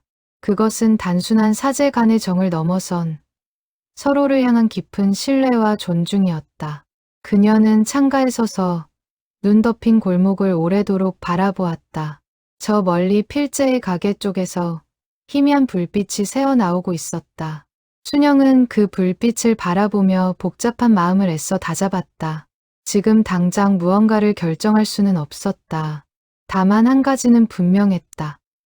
이제 이전으로는 결코 돌아갈 수 없으리라는 것이었다. 삼계동 골목에는 어느새 겨울이 완연히 자리 잡았다. 가로수마다 서리가 앉았고 이른 아침이면 골목 어귀에 살얼음이 얼곤 했다. 필재의 가게 문 앞에는 여느 때처럼 눈이 소복이 쌓였다가 녹기를 반복했지만 그 문턱을 넘어오는 익숙한 발걸음 소리는 한동안 들리지 않았다. 골목을 오가는 이웃들도 저마다 옷깃을 여미며 종종 걸음을 쳤고 가게 안난로 위 주전자에서는 온종일 김이 피어올랐다. 그날 이후 순영은 한동안 필재의 가게를 찾지 않았다. 필재 역시 먼저 연락하지 않고 묵묵히 자신의 자리를 지켰다. 그는 순영이 다시 찾아올 때까지 조용히 기다리기로 했다. 재촉하는 것은 그녀의 마음을 더욱 무겁게 만들 뿐이라는 것을 오랜 세월 인내로 다져진 그는 잘 알고 있었다. 두 사람 사이에는 눈에 보이지 않는 거리가 자리 잡았다. 필재는 그 거리를 감내하기로 했다. 순영에게는 지금 스스로 생각을 정리할 시간이 필요하다는 것을 그는 누구보다 잘 알고 있었다. 순영은 며칠을 두문불출하며 지냈다. 이웃들이 찾아와도 몸이 좋지 않다는 핑계로 문을 열지 않았다. 그녀는 자신조차 정리되지 않은 마음으로 누군가를 마주할 자신이 없었다. 밥을 먹다가도 문득 젓가락을 내려놓고 오래도록 창밖을 바라보는 날이 많아졌다. 순영은 그 며칠 동안 도연의 유품들을 하나하나 다시 꺼내 보았다. 그의 낡은 만년필, 즐겨 읽던 책들, 그리고 함께 찍은 사진들. 그녀는 그것들을 손에 쥘 때마다 편지 속 문장을 떠올렸다. 도연이 그 문장을 남긴 것이 언제였을지, 어떤 마음으로 그것을 덧붙였을지, 아무리 생각해도 명확한 답은 나오지 않았다. 다만 한 가지 분명한 것은 도연이 자신을 진심으로 사랑했고 동시에 필재의 마음까지도 깊이 헤아리고 있었다는 사실이었다. 순영은 그 유품들을 하나씩 정리하며 남편과 함께했던 시간들을 다시금 되새겼다. 30년 가까운 결혼 생활 동안 단 한 번도 의심해 본 적 없는 도연의 사랑이 이제는 훨씬 더 크고 복잡한 형태로 다가오고 있었다.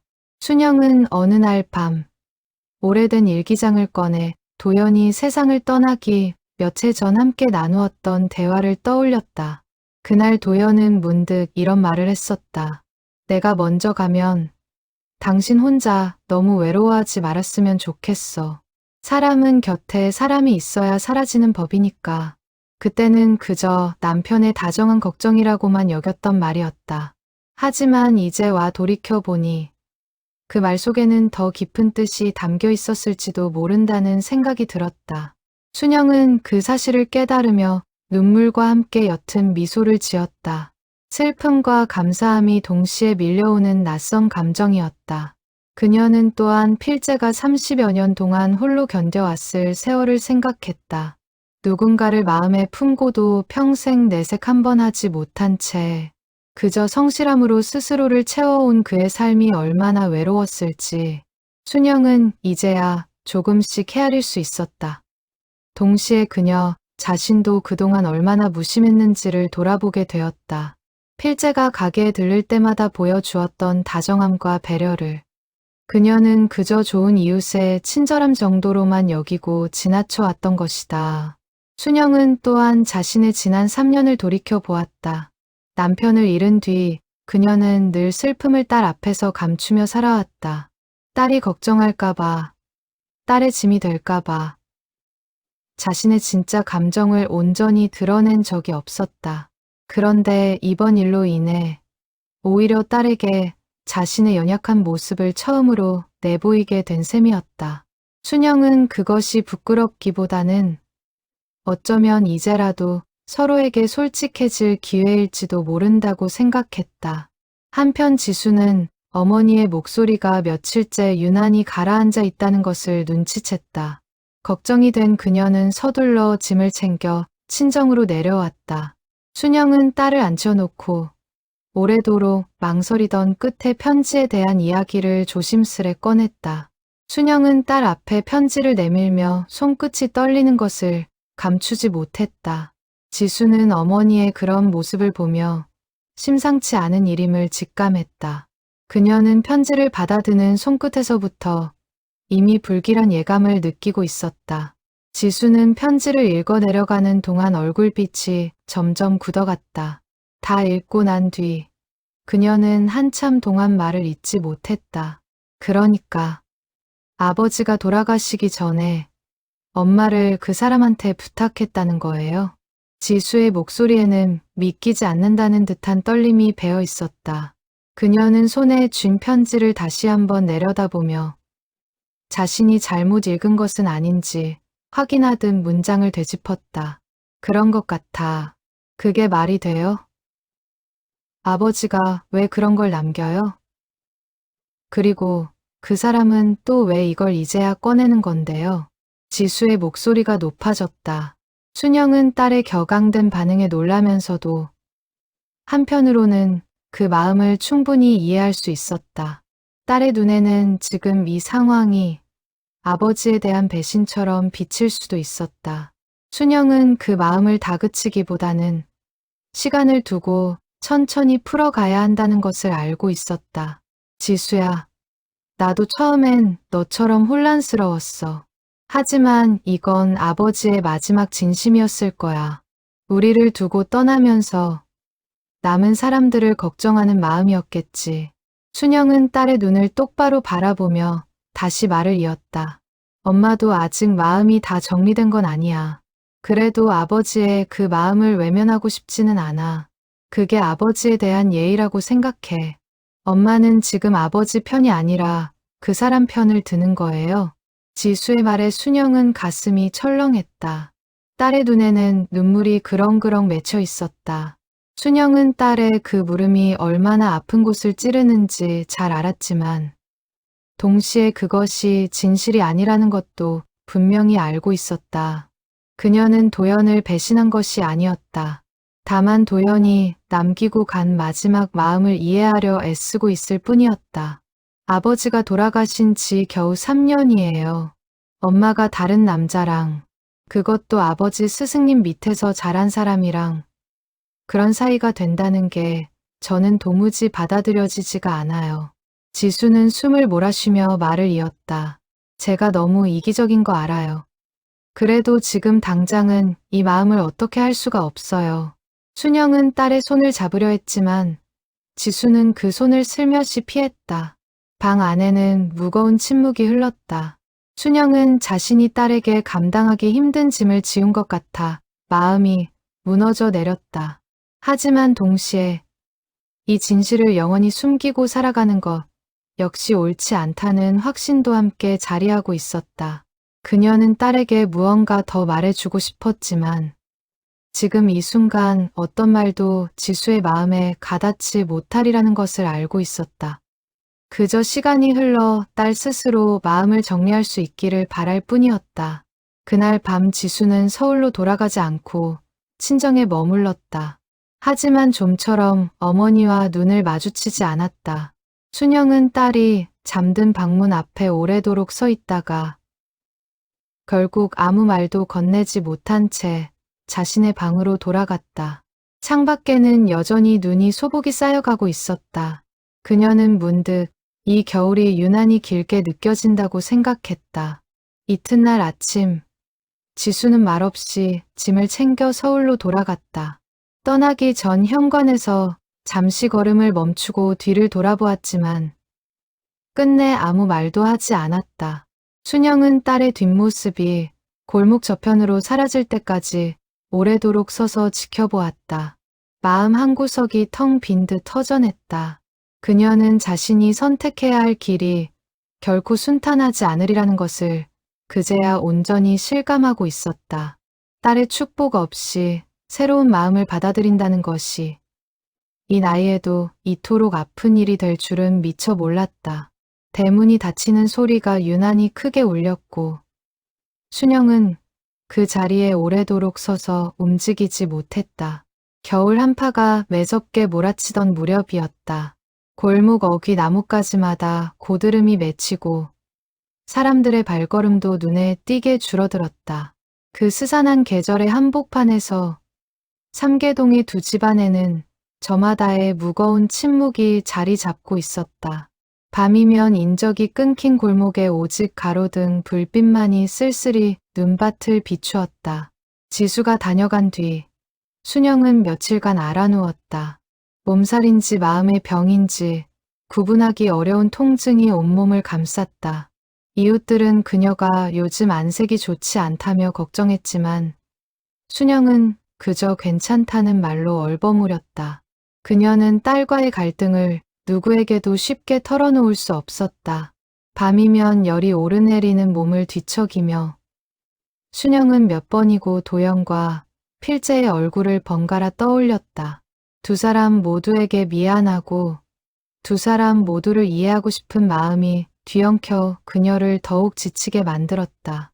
가게 문을 닫아 걸고 홀로 앉아있던 필재의 마음도 편치 않기는 마찬가지였다. 그는 순영에게 진실을 전한 것이 옳은 선택이었는지 몇 번이고 되짚어 보았다. 스승의 마지막 뜻을 따랐을 뿐이라 스스로를 다독여 보아도 순영과 지수가 겪을 혼란을 생각하면 마음이 무겁게 가라앉았다. 필재는 순영의 소식을 이웃을 통해 전해 들었다.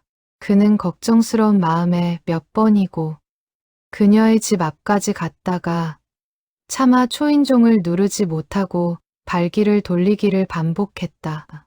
지수와의 일을 생각하면 자신이 다시 순영 앞에 나서는 것이 오히려 상황을 더 어렵게 만들 것 같았다. 순영은 그가 걱정스러워 이웃들에게 안부를 물었지만 이웃들도 마찬가지로 그녀의 안색을 걱정하며 대물을 뿐이었다. 두 사람 모두 서로를 걱정하면서도 정작 서로에게 다가가지 못한 채 각자의 자리에서 시간을 흘려보내고 있었다. 그러던 어느 날 지수가 다시 삼계동을 찾았다. 이번에는 어머니가 아닌 필재의 가게로 곧장 향했다. 문을 열고 들어선 지수의 표정은 차갑게 굳어 있었다. 드릴 말씀이 있어서 왔습니다. 필재는 하던 일을 멈추고 그녀를 마주했다. 지수는 한참을 망설이다가 어렵게 입을 열었다. 저희 어머니, 이제 겨우 마음의 안정을 찾아가고 계셨어요. 아버지 떠나시고 3년 동안 얼마나 힘드셨는지 아세요? 그런데 이제 와서 이런 이야기를 꺼내시면 어머니는 또 얼마나 흔들리시겠어요. 지수는 감정이 북받치는 듯 잠시 말을 멈추었다가 다시 이어갔다. 저는 그저 어머니가 더 이상 아프지 않으셨으면 좋겠어요. 그것뿐이에요. 지수 씨 마음 충분히 이해합니다. 이해하신다면서 왜 그러셨어요? 그냥 묻어두셨으면 되잖아요. 굳이 이제 와서 이런 걸 꺼내서 어머니를 힘들게 하시는 이유가 뭐예요? 지수의 목소리가 떨렸다. 필재는 그녀의 눈에서 아버지를 잃은 슬픔과 어머니를 지키고 싶은 간절함을 동시에 읽어냈다. 지수는 계속 말을 이었다. 저는 아버지를 정말 존경했어요. 아버지가 어떤 분이었는지 저보다 잘 아는 사람은 없다고 생각했어요.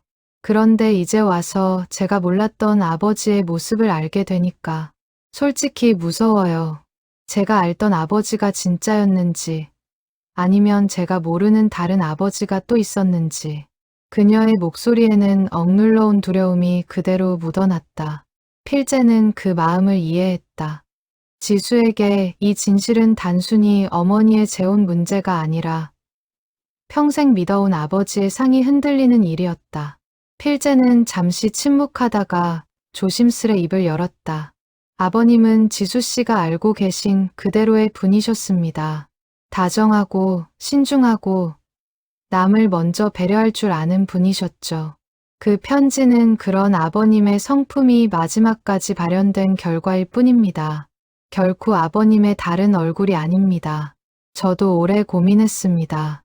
하지만 스승님께서 남기신 마지막 말씀을 제 마음속에만 묻어두고 사는 것이 과연 옳은 일인지 확신할 수 없었습니다. 순영 씨에게는 진실을 알 권리가 있다고 생각했습니다. 필재는 담담히 말을 이었다. 하지만 그 진실이 지수 씨에게 이렇게 큰 상처가 될 줄은 미처 헤아리지 못했습니다. 그 점은 진심으로 죄송합니다. 진실이요? 그게 정말 어머니를 위한 거였어요. 아니면 아저씨 자신을 위한 거였어요? 그 질문에 필재는 순간 말문이 막혔다. 지수의 말은 날카로웠지만 동시에 그가 스스로에게도 수없이 던졌던 질문이었다. 그는 오래도록 침묵하다가 나직이 대답했다. 가게 안의 정적 속에서 낡은 시계추 소리만이 두 사람 사이의 팽팽한 긴장을 조금씩 갉아먹고 있었다. 솔직히 말씀드리면 둘 다였을지도 모릅니다. 하지만 저는 순영 씨가 행복하기를 그것만을 바랍니다. 만약 제가 곁에 있는 것이 순영 씨를 그리고 지수 씨를 힘들게 하는 일이라면 저는 기꺼이 물러나겠습니다. 지수는 그 말에 잠시 흔들리는 눈빛을 보였지만 이내 마음을 다잡은 듯 고개를 숙여 인사하고 가게를 나섰다. 필재는 그녀의 뒷모습을 바라보며 오래도록 자리에 서 있었다. 가게 안에는 다시 정적이 내려앉았고 그는 방금 오간 대화의 무게를 홀로 곱씹으며 오랫동안 움직이지 못했다. 지수가 돌아간 뒤 필재는 오랫동안 가게 안을 서성였다. 손에 익은 가위와 자, 평생을 함께 온 재봉틀을 하나하나 눈에 담았다. 이 모든 것을 두고 떠난다는 것이 그에게는 결코 쉬운 결정이 아니었다. 하지만 순영과 지수 모녀가 서로에게 상처를 주며 살아가는 것을 보느니 차라리 자신이 조용히 물러나는 편이 낫다고 그는 판단했다. 그날 밤 필재는 깊은 고민 끝에 결심을 내렸다. 순영에게 짧은 편지를 남기기로 한 것이었다. 그는 오랜 시간 문장을 고쳐 쓰다가 마침내 짧고 담담한 몇 줄을 남겼다. 몇 번이고 썼다가 지우기를 반복하는 동안 창밖으로는 어느새 자정을 넘긴 시각을 알리듯 골목의 가로등마저 하나둘 꺼져갔다. 순영 씨, 저로 인해 지수 씨와 순영 씨 사이가 힘들어지는 것을 원치 않습니다. 저는 당분간 가게를 정리하고 이 동네를 떠나 있으려 합니다. 부디 편안한 마음으로 지내시길 바랍니다. 스승님의 마지막 부탁은 순영 씨가 행복하게 사는 것이었을 테니까요. 그는 편지를 봉투에 넣어 순영의 우편함에 조심스레 넣어두었다. 그리고 다음 날 오랫동안 지켜온 가게 문에 당분간 휴업합니다라는 종이를 붙였다. 골목을 오가던 이웃들은 그 소식에 저마다 의아해했지만 필재는 아무 말도 남기지 않은 채 조용히 짐을 꾸리기 시작했다. 그는 짐을 챙기면서도 몇 번이고 손을 멈추었다. 익숙한 도구들, 손때 묻은 물건들을 하나씩 정리하는 그의 손끝에는 30에 넘게 이 자리를 지켜온 세월의 무게가 고스란히 담겨 있었다. 며칠 뒤 우편함에서 편지를 발견한 순영은 그 자리에 주저앉듯 무너져 내렸다. 그녀는 필재가 자신과 딸을 위해 스스로 물러나려 한다는 사실을 알아차렸다. 그 마음이 너무나 아프고 고마워서 순영은 오래도록 편지를 손에 쥔 채 눈물을 멈추지 못했다. 그녀는 곧장 외투를 걸치고 필재의 가게로 달려갔다. 하지만 굳게 닫힌 셔터 앞에는 당분간 휴업합니다라는 종이만이 바람에 흔들리고 있었다. 순영은 차가운 셔터에 손을 대고 한참을 서 있었다. 이웃가게 주인 박 씨가 그 모습을 보고 다가와 조심스레 말을 건넸다. 어제 짐 챙겨서 어디론가 떠났어요. 정확히 어디로 갔는지는 저도 모릅니다. 다만 떠나기 전에 표정이 참 쓸쓸해 보이더군요. 순영은 그 말을 듣고 그 자리에 주저앉을 뻔했다. 그녀는 필재가 자신들 모녀를 위해 평생을 지켜온 가게마저 등지고 떠났다는 사실에 가슴이 미어졌다. 이대로 그를 영영 놓쳐서는 안 된다는 생각이 그녀의 마음속에서 점점 또렷해지고 있었다. 필재가 떠난 지 보름이 지나도록 아무 소식이 없었다. 겨울이 서서히 물러가고 있었다. 삼계동 골목에도 아침 저녁으로 찬 기운이 조금씩 누그러지기 시작했지만 텅 빈 필재의 가게 앞은 여전히 을씨년스러웠다. 셔터에 붙은 종이는 비바람에 색이 발해가고 있었고 그 앞을 지나던 이웃들은 저마다 안타까운 눈길을 던지곤 했다. 순영은 매일같이 가게 앞을 서성였지만 셔터는 굳게 닫힌 채였다. 그녀는 필재가 어디로 갔을지 짐작조차 할 수 없었다. 이웃들에게 수소문해 보아도 돌아오는 대답은 한결같았다. 필재가 워낙 말이 없는 사람이라 아무에게도 행선지를 알리지 않았다는 것이었다. 순영은 매일 아침 눈을 뜨면 가장 먼저 창밖 골목을 내다보는 버릇이 생겼다. 혹시나 필재가 돌아왔을까 하는 마음에서였다. 하지만 골목은 늘 텅 비어 있었고 그럴 때마다 그녀의 마음도 함께 텅 비어가는 듯했다. 도연을 잃었을 때와는 또 다른 종류의 상실감이 그녀를 짓눌렀다. 그녀는 이제야 비로소 필재가 자신에게 얼마나 큰 존재가 되어 있었는지를 깨닫고 있었다. 그것은 단순한 호감이나 말벗을 넘어선 삶의 중요한 한 축이 되어 있었던 것이다. 그 무렵 지수는 서울에서 홀로 지내며 복잡한 심경에 빠져 있었다. 필재의 마지막 말이 자꾸만 머릿속을 맴돌았다. 저는 순영 씨가 행복하기를 그것만을 바랍니다. 만약 제가 곁에 있는 것이 순영 씨를 그리고 지수 씨를 힘들게 하는 일이라면 저는 기꺼이 물러나겠습니다. 지수는 그 말을 곱씹을수록 마음이 불편해졌다. 그녀는 자신이 정말로 어머니의 행복을 바라고 있는 것인지 아니면 그저 자신의 상실감을 어머니에게 투영하고 있는 것은 아닌지 스스로에게 되묻기 시작했다. 아버지를 잃은 슬픔은 지수 자신의 것이었다. 그런데 그 슬픔을 이유로 어머니에게 새로운 삶의 가능성마저 막고 있는 것은 아닌지 그녀는 처음으로 진지하게 고민하게 되었다. 밤마다 잠자리에 누우면 어머니의 지친 얼굴이 자꾸만 떠올랐다. 아버지가 떠난 뒤 3년 동안 어머니는 단 한 번도 자신의 슬픔을 온전히 드러낸 적이 없었다. 늘 씩씩한 척, 괜찮은 척 지수 앞에서 웃어 보였을 뿐이었다. 그런 어머니가 처음으로 누군가의 앞에서 편안하게 웃는 모습을 보였을 때 지수는 그것을 반가워하기는커녕 오히려 밀어내려 했던 것이다. 그녀는 뒤늦게 자신의 옹졸함을 깨닫고 이불 속에서 조용히 눈물을 삼켰다. 그녀는 남편에게 그동안의 고민을 털어놓았다. 남편은 그녀의 이야기를 가만히 듣고 나서 조심스레 말했다. 당신 아버님이 정말 그런 마음이셨다면 그건 두 분을 다 사랑하셨다는 증거 아닐까. 당신이 지금 화를 내야 할 대상은 아무도 없는 것 같은데. 지수는 남편의 말에 아무 대답도 하지 못했다. 다만 그 말이 오래도록 가슴에 맴돌았다. 지수는 결국 남편과 상의 끝에 다시 친정을 찾기로 결심했다. 그녀는 어머니의 방 한편에 놓인 오래된 상자를 발견하고 그 안에서 아버지가 생전에 쓰던 일기장 몇 권을 꺼내 보았다.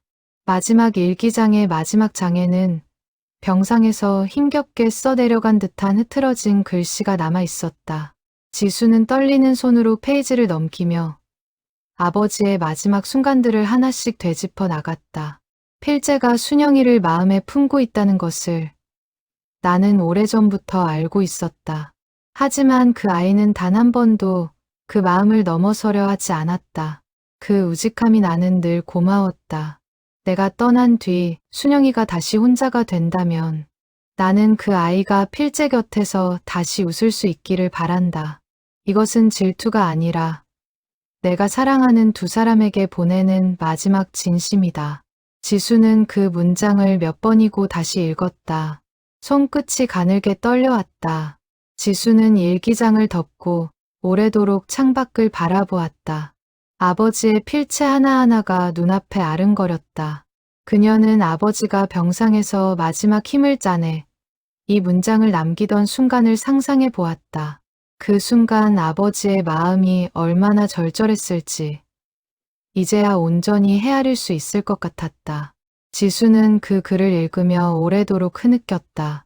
아버지의 마음이 이토록 넓고 깊었다는 것을 그녀는 비로소 온전히 이해하게 되었다. 그것은 배신이 아니라 오히려 가장 큰 사랑의 형태였다. 사랑하는 사람의 행복을 위해 자신의 자리마저 내어줄 수 있는 마음. 지수는 그제야 자신이 얼마나 좁은 시야로 이 모든 일을 바라보고 있었는지를 깨달았다. 아버지가 남긴 마지막 문장을 몇 번이고 되짚어 읽으며 그녀는 그동안 자신이 지켜왔다고 믿었던 것이 실은 아버지의 진심을 가로막고 있었다는 사실에 부끄러움을 느꼈다. 그녀는 곧장 어머니에게 달려갔다. 엄마, 저 아버지 일기장 봤어요. 지수의 목소리는 아직 눈물에 젖어 있었다. 그녀는 어머니의 손을 꼭 붙잡으며 그동안 눌러왔던 마음을 조심스레 풀어놓기 시작했다. 순영은 놀란 눈으로 딸을 바라보았다. 지수는 눈물을 훔치며 말을 이었다. 아버지가 진심으로 바라셨던 거였어요.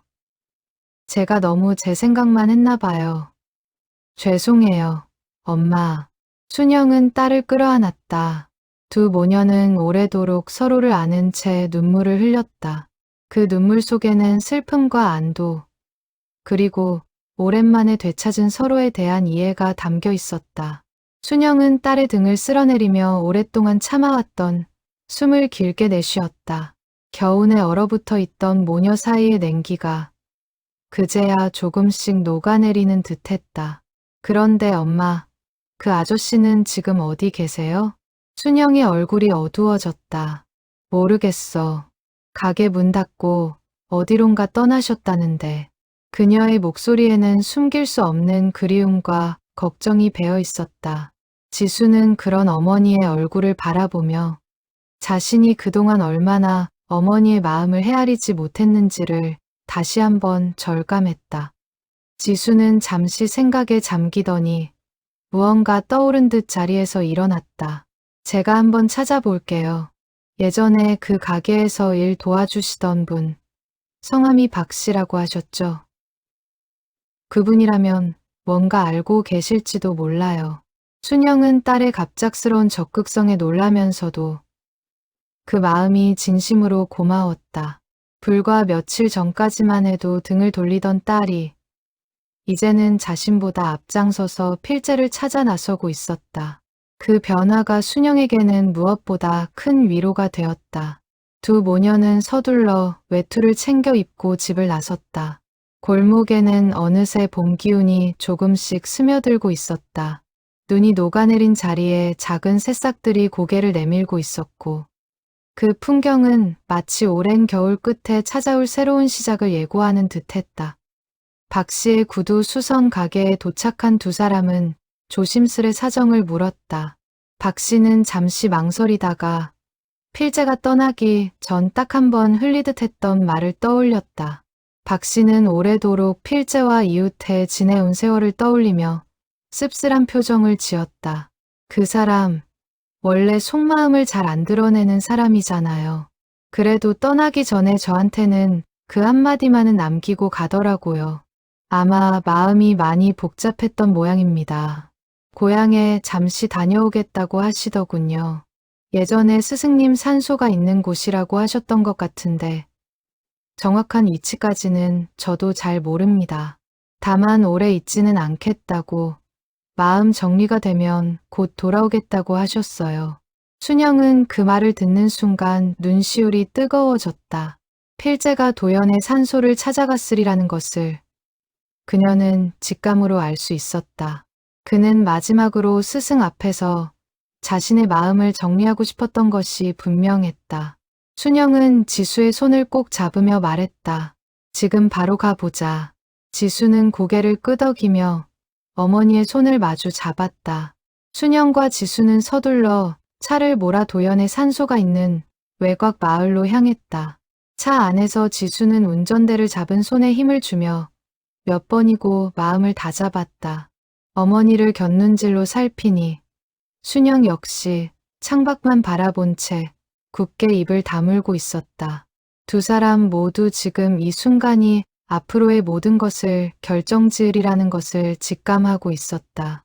라디오에서 흘러나오던 낮은 음악 소리마저 어느새 두 사람의 침묵 속으로 잦아들고 있었다. 산길을 오르는 내내 두 사람은 아무 말도 하지 않았다.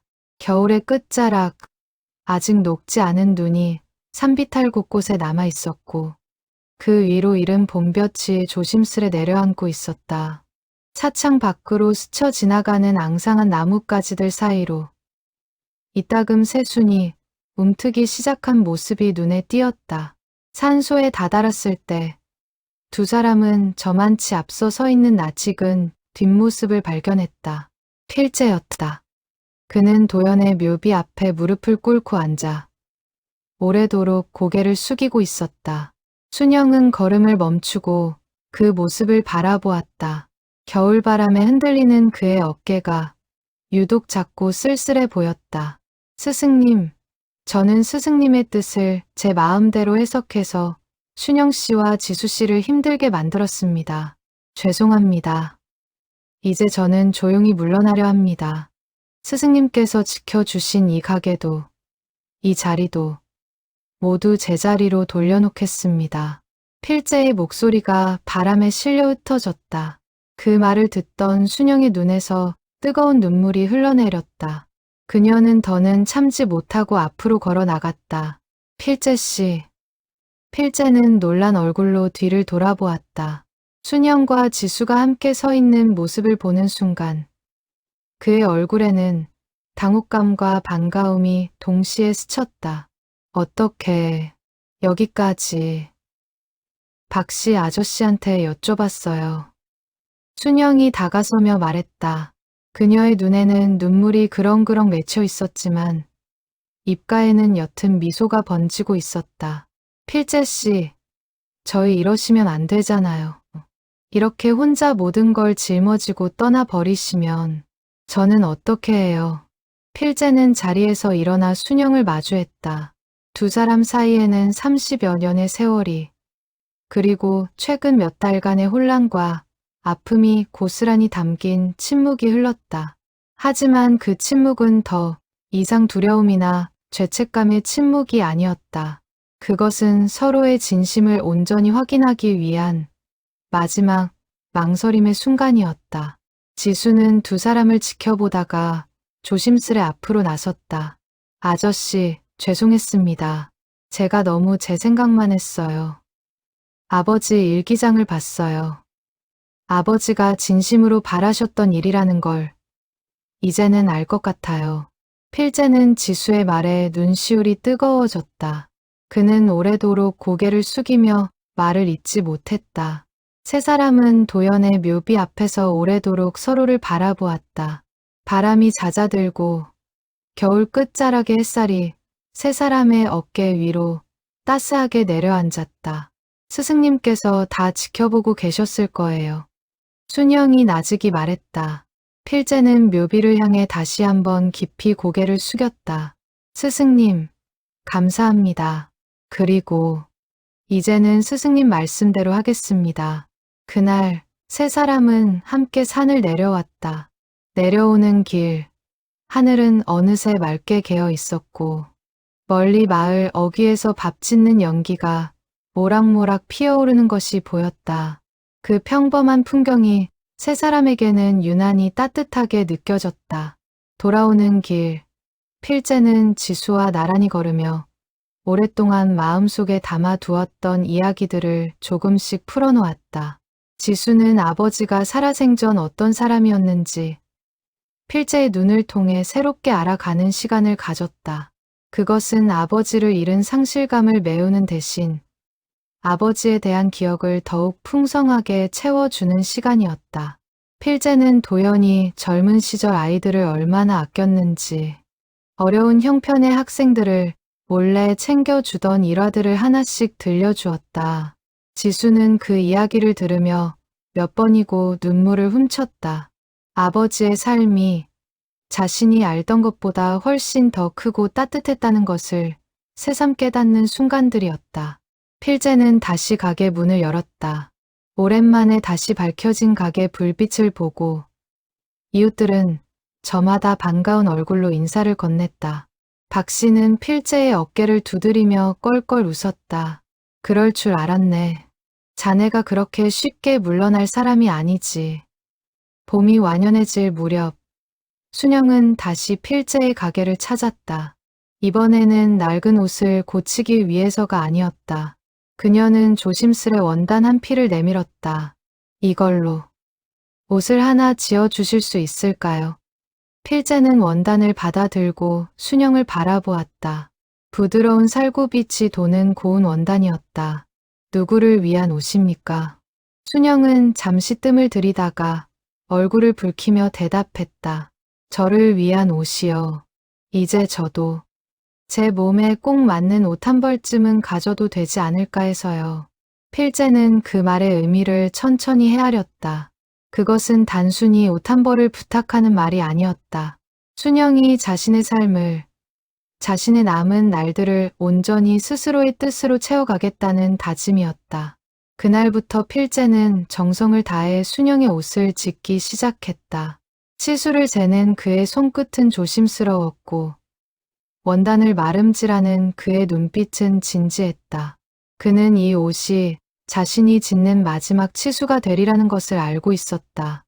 더 이상 숨기기 위한 옷도 누군가를 위해 대신 지어주는 옷도 아니었다. 이것은 두 사람이 함께 걸어갈 새로운 계절을 위한 옷이었다. 작업은 며칠에 걸쳐 이어졌다. 낮에는 다른 손님들의 옷을 손보면서도 밤이 되면 필재는 어김없이 순영의 옷 앞에 앉았다. 바늘을 놀리는 그의 손끝에서 지난 세월의 그리움과 지금의 설렘이 한 땀 한 땀 새겨졌다. 옷깃을 다듬으며 그는 문득 도연을 떠올렸다. 스승이 이 모습을 본다면 어떤 표정을 지을지 그는 상상하며 옅은 미소를 지었다. 아마도 그 인자한 얼굴로 말없이 고개를 끄덕여 주었으리라 생각했다. 몇 주 뒤 완성된 옷을 입은 순영이 거울 앞에 섰다. 부드러운 살구빛 원단이 그녀의 몸에 꼭 맞게 흘러내렸다. 어깨선은 반듯했고 옷자락은 편안하게 몸을 감쌌다. 순영은 거울 속 자신의 모습을 바라보며 오래도록 미소를 지었다. 오랫동안 잊고 지냈던 스스로를 위해 무언가를 갖는다는 감각이 낯설면서도 벅차게 다가왔다. 정말 꼭 맞네요. 필재는 그런 그녀를 바라보며 조용히 고개를 끄덕였다. 이제부터 이 옷처럼 순영 씨의 삶도 순영 씨에게 꼭 맞게 흘러가기를 바랍니다. 지수는 그 광경을 문가에서 지켜보며 눈시울을 붉혔다. 그녀의 곁에는 이제 갓 태어난 딸을 아는 남편이 함께 서 있었다. 순영의 품에 안긴 손녀는 세상 모르고 곤히 잠들어 있었다. 세 세대가 한자리에 모인 그 봄날. 삼계동 골목의 작은 양복점에는 오랜만에 온기 가득한 웃음소리가 울려 퍼졌다. 필재는 그 모든 풍경을 바라보며 자신이 평생 짓고 싶었던 진짜 옷이란 원단으로 만든 옷이 아니라 이렇게 사람과 사람 사이를 잇는 온기였을지도 모른다고 생각했다. 그해 가을, 필재와 순영은 조촐한 자리를 마련해 새로운 시작을 알렸다. 화려한 예식은 아니었다. 그저 가까운 이웃들과 지순의 가족, 그리고 박씨, 내외가 모여 소박한 축하를 나누는 자리였다. 가게 앞마당에는 작은 천막이 세워졌고 이웃들이 저마다 손수 준비한 음식을 나누어 먹으며 정겨운 웃음소리가 골목 가득 퍼져나갔다. 필재는 그 자리에서도 자신이 직접 지은 옷을 입었다. 30여 년 전 자신의 마음을 접어두었던 그 자리에서 이제는 마침내 마음을 온전히 펼쳐낸 채였다. 지수는 축사를 하며 눈물을 훔쳤다. 아버지, 그리고 필재 아저씨. 두 분 덕분에 저는 사랑이 얼마나 여러 모양일 수 있는지를 배웠습니다. 엄마가 다시 웃을 수 있게 해주셔서 진심으로 감사합니다. 필재와 순영은 서로의 손을 꼭 맞잡았다. 가게 유리창 너머로 노을이 붉게 물들고 있었다.